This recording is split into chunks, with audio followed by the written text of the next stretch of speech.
bilirge. Yoktu ana tilsiz yaşal bizge. Ana tili tolu bilip adın aytırsın. Ana tili biz bay bitteren de ayudu. Kesinin tilini yutkan, başka tilini bilir mi?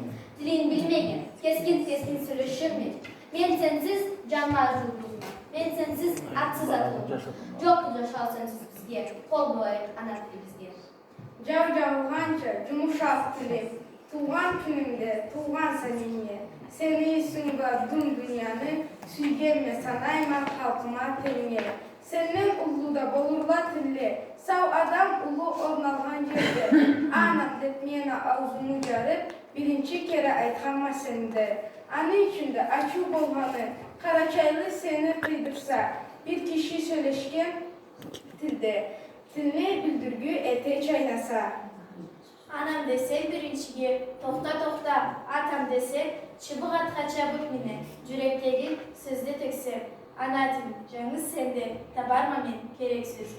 Bir cığılık butum desek, esli bol cürtüm desek, kökte cılgın sögü bağ, cırlasam da sözün sağ. Ana dilim, canınız sende, tabarma men, gerek sözü. Ulu toyda algışımı, kallıca oğur kargışımı, Harip savar bir cürsuzga, tatlı sözlüge onsuzga. Ana dilim, canınız sende, tabarma men, gerek sözü. Saklan Karaçay dilim, sense halkımı özegi, sende de beni ökten bilirim, sende de caş dönür cüregi. Allah bergen kuan